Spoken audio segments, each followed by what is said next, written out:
Hello, friends. Welcome back to Story Time. Today, the story is about Lions at Lunchtime. Chapter 5. Aha! Oh no! No, no! Shouted Annie. She raced down the bank until she reached a sandy, clear spot. Here, here, she called. The wild beasts followed her with their wild eyes. Jack watched in disbelief as the swimmers changed their course. Slowly, all the wild beasts swam to where Annie stood. She waved them in like a traffic policeman. Jack grabbed his backpack.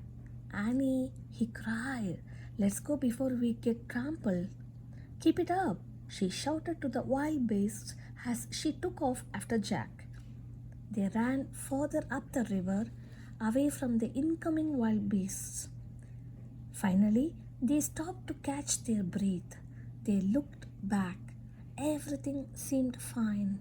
The wild beasts were scrambling safely over the river bank. Soon they would graze on the grass prepared by the zebras. Good work, Jack said to Annie. Thanks, she said. Okay, now for our riddle. No, first we have got to get clean, said Jack. You look like you're in a mud suit. High pitched laughter rang through the air. It sounded mocking and mean. Jack and Annie turned around. They saw two spotted brown animals standing in the tall grass. The creatures had bodies like dogs, but with sloping backs. They laughed again. Ha ha, said Annie. You don't look so great yourself. What are they? Said Jack. He took out the book. He tried not to get mud on it as he looked for a picture. When he found it, he read aloud.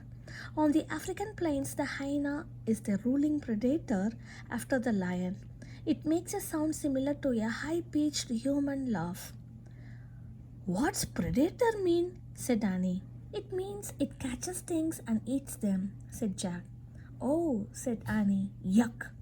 The two hyenas laughed again and they moved closer to Jack and Annie.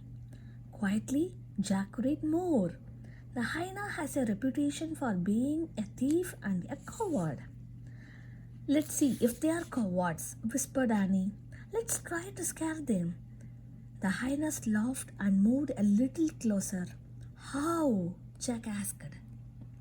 Act like a monster, said Annie. Now.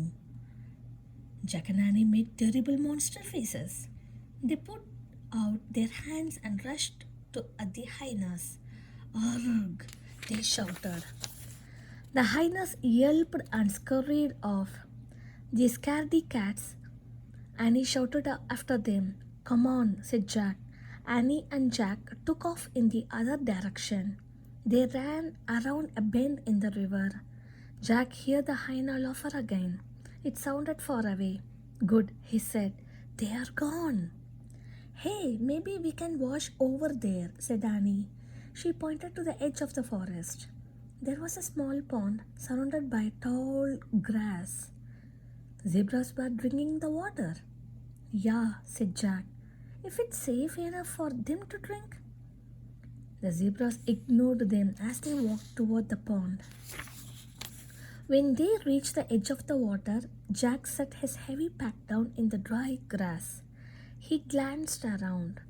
No lions were in sight, but then he heard something. On the far side of the pond, something very big was coming out of the trees. Chapter 6. Spick and Span. Be still, said Jack. Jack and Annie stood frozen as an elephant stepped out of the shadows. It waded into the pond and dipped its trunk into the water. Oh, wow, said Annie. Jack breathed a sigh of relief. An elephant was not going to chase them and eat them. Still, the elephant was huge. Let's sneak away, said Jack. But I want to watch, said Annie. Fine, said Jack. He was tired of Annie getting sidetracked. I'm going to solve the riddle by myself. I will meet you back at the treehouse. He turned to go. A spray of water rained down on him. It came from behind. He shouted with surprise and looked back. The elephant's trunk was pointed straight at Annie. Cool, she cried. He is giving me a shower. The elephant sprayed her again, then again. The mud slowly rolled off her face, her braids, her t-shirt, her shorts, her legs, and her sneakers. I guess the elephant doesn't like dirty kids, said Annie, laughing. Her eyes were squeezed shut. Finally, she was clean and soaking wet. Now it's your turn, she said to Jack. Jack stepped forward and shut his eyes tight. A blast of water hit him. It did feel like a shower, a strong shower. When Jack was clean, the elephant let out a grunt. Then he started to splash himself with water. Thanks, said Annie. Yeah, thanks, said Jack. I am spick and span now, said Annie. When the sun dries me off, I will be like new. Good, said Jack. Now we can get serious. He picked up his heavy pack.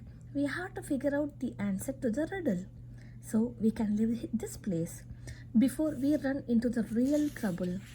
He looked around nervously. Where are the lions? He wondered. A small bird flitted near his head. Hi, Annie said to the bird. Jack turned back to her. According to the riddle, we are looking for something gold and sweet. What do you want? Annie asked the bird. The bird twittered and flew around Jack and Annie. Its feathers were dull gray, but it had a bright, happy manner. Annie, listen to me, not the bird, said Jack. The bird kept fluttering around them. She's trying to tell us something, said Annie. Jack let out a long sigh. You are driving me crazy today, he said. But I feel like she needs our help, said Annie.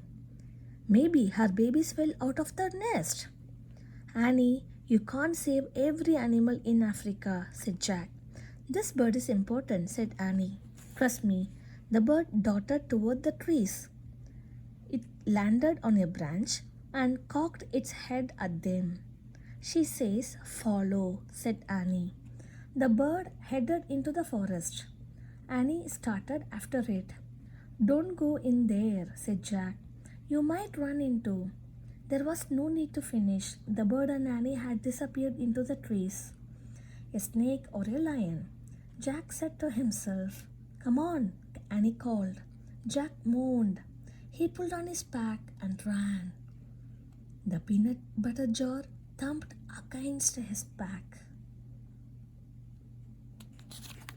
Thanks for watching the video.